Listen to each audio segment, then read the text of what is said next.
We are back on Inside Politics today. Our guest is Dr. Thomas Schwartz, political science professor at Vanderbilt University. Dr. Schwartz, you mentioned this earlier. One of the challenges the Republicans face, even though things look good for them, particularly in some of the elections coming up later in 2022, is what to do with former President Donald Trump. He keeps talking about wanting to run for president again. That seems to be freezing out the field, but he's getting into fights even with people that used to be his allies, like the governor in Florida, Ron DeSantis. We see some Republican leaders sort of slowly beginning to say out loud, gee, we need to move away from the 2020 election being fixed because it's not true.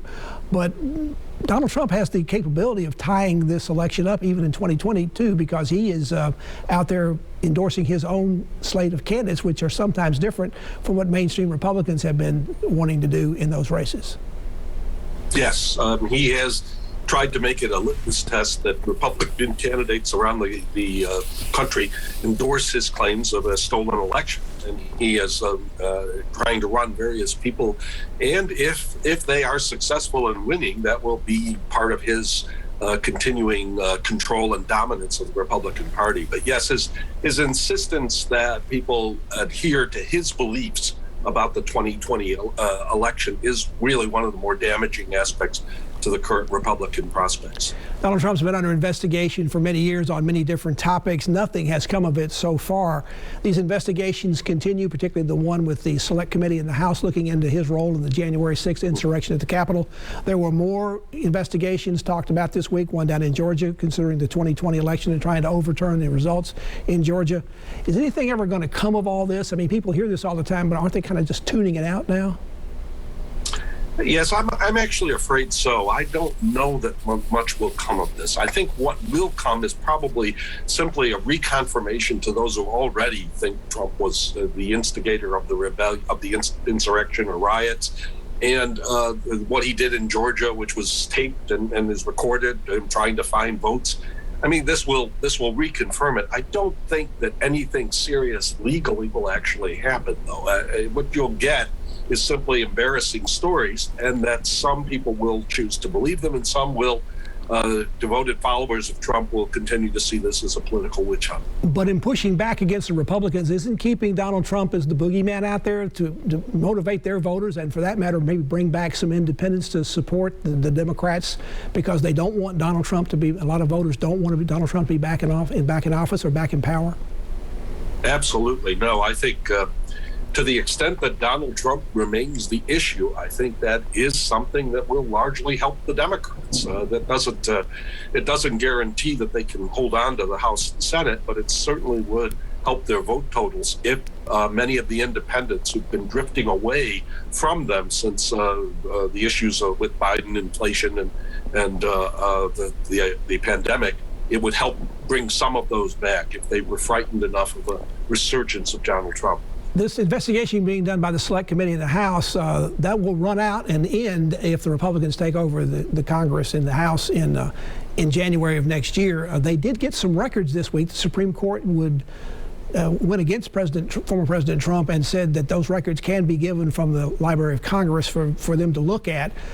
I'm sure there'll be more embarrassing disclosures out of that, but is there a smoking gun in there somewhere that might actually make this into something important, or bringing in Rudy Giuliani or bringing in the president's children and what role they played in all this on January 6th? I guess it's the question of whether the smoking gun. I think what you're going to find is simply that Donald Trump, at least while he might have said that he wanted his followers to be peaceful, when they were violent, he hesitated before he wanted to send in or do any action. That he found in their action, in the action of the mob, something that he was kind of pleased by, a sort of enthusiasm for him that he was reluctant to stop. And despite many of his supporters, people like Sean Hannity or Laura Ingraham, or even his daughter or others saying, you've got to stop this, he decided, no, I'm going to keep going. And I don't know how people want to assess that. I mean, it was a horrible absence of presidential leadership, but he wasn't impeached on it, and he's unlikely that it's out there. But I'm not sure that the January 6th committee will be able to do anything more with it than that. In our last couple of minutes, there's been so much continuing and growing discord and division in the country, especially as seen in what happened January 6th of last year up at the Capitol. There's been increasing speculation that our democracy itself is now under such strain that people are even using the words that we might see another revolution or civil war in this country. Is it that serious in your mind? Are we at a precipice? Are we at a turning point for what's going to happen in this country? I don't think so. I think certainly people have certainly attached themselves to that type of rhetoric, but outside of, I think, some extremists on both sides, and certainly on the types of people who came to the Capitol and on January 6th, I don't think this is our democracy is seriously in question. I think if you look at state and local politics in other areas, what you see is in a lot of areas accomplishments, people working together, even here in Nashville and other places where you don't see necessarily these heated elements that would suggest civil war. I think what we're dealing with is a serious political polarization, which certainly weakens us on the world stage.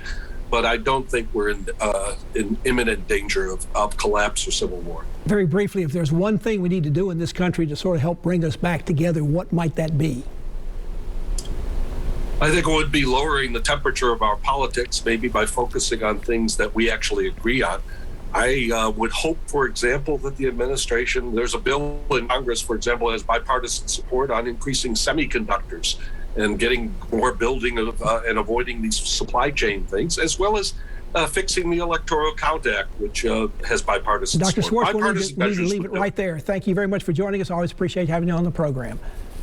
Okay. And thank you for joining us on Inside Politics. Hope you'll be back here again for a future show. If you can't get enough politics in the meantime, you can go to the News Channel 5 website. You'll find my Capitol View commentary there. A new commentary posted every Friday afternoon. Enjoy the rest of your weekend, and we'll see you back here next time. Goodbye.